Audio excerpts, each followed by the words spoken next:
On the edge of a quiet village near the vast blue ocean lived a sleek black cat named Luna. Luna was no ordinary cat.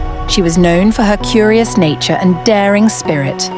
While most cats lounged lazily under the sun, Luna preferred adventure. She spent her days wandering far beyond the village, exploring the cliffs, sandy shores, and the edges of the dense forest nearby. The villagers often joked that Luna knew the land and sea better than any fisherman. She knew which caves hid the best shells, where the crabs scuttled at low tide, and how the sunlight shimmered on the water as the waves rolled in. Luna loved the quiet, but she loved mysteries even more. One bright and cloudless afternoon, Luna padded along the shoreline, her paws sinking softly into the warm, damp sand.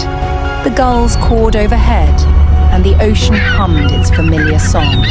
Luna was about to leap onto her favorite driftwood log when something unusual caught her eye. There, near the water's edge, lay a small turtle. But something wasn't right.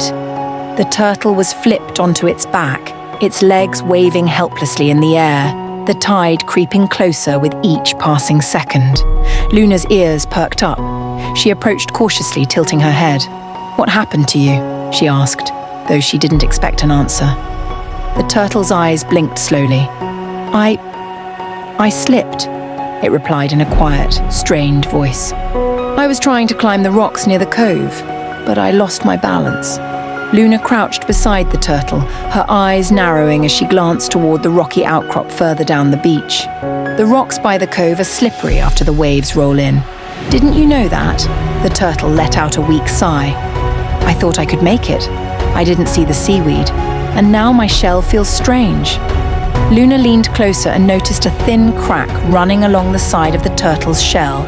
Her heart softened. "You're lucky I came by," she said. "Stay still, I'll get you upright." With gentle paws, Luna nudged the turtle until it rolled back onto its feet. It wobbled slightly but managed to steady itself. "There you go," Luna purred. The turtle lowered its head in gratitude. "Thank you. I didn't think anyone would find me out here." Luna sat down beside him, her tail curling neatly around her paws. "What's your name?" "Tobi," the turtle replied. "Well, Tobi, you shouldn't be walking around with a cracked shell." "Wait here," Luna instructed. Without another word, she bounded off toward the forest that edged the beach. Tobi watched as Luna disappeared behind the trees. The minutes stretched long, and he began to wonder if she would return. But just as the sun dipped lower in the sky, Luna came trotting back, carrying soft moss and broad leaves in her mouth. "I've seen the healer use these before," Luna said, laying the herbs and moss beside him. "It should help until your shell heals on its own." Tobi watched as Luna gently pressed the moss against the crack, securing it with wide leaves. Her paws worked carefully, and for a moment he forgot about the pain. "Why are you helping me?" Tobi asked softly, his eyes reflecting the setting sun. Luna flicked her tail dismissively. "Because I can," she replied simply. "The ocean isn't always kind to small creatures like you." From that day on, Luna visited Tobi daily. She brought him small crabs, clams, and seaweed that she thought he might like. Slowly, the crack in his shell began to heal. Tobi felt stronger with each passing day. One afternoon, as they sat together watching the waves crash against the cliffs, Tobi turned to Luna. "You've done so much for me. How can I ever repay you?" Luna stretched lazily, letting the sun warm her fur. "You don't have to. I like having a friend by the shore." The seasons shifted, and the bond between Luna and Tobi grew. But one night, as Luna wandered along the beach alone, a storm rolled in from the horizon. The wind howled, and rain lashed the sand in heavy sheets. Luna raced to find shelter, but the ocean was swelling, fast. She scrambled onto a large rock as the tide surged higher, but a powerful wave crashed against it, sweeping her into the churning sea. The current pulled her under, spinning her around.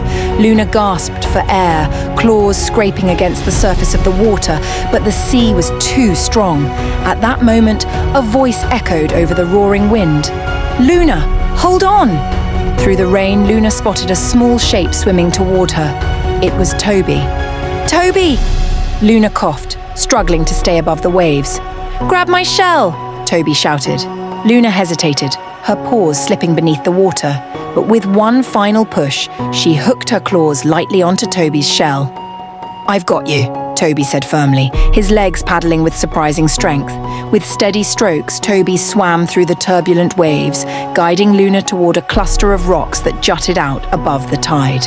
The journey felt endless, but finally, Tobi found a patch of dry land where the cliffs blocked the wind. Luna stepped off his back, shivering but safe. She collapsed beneath a cluster of driftwood, gasping for breath. "You saved me," she whispered, looking at Tobi with wide eyes. Tobi chuckled softly. "I told you I wouldn't forget." As the storm passed and the sea calmed, Luna and Tobi returned to the village. The villagers marveled at the story of how a small turtle had saved their brave and curious cat. From that day forward, Luna and Tobi were inseparable.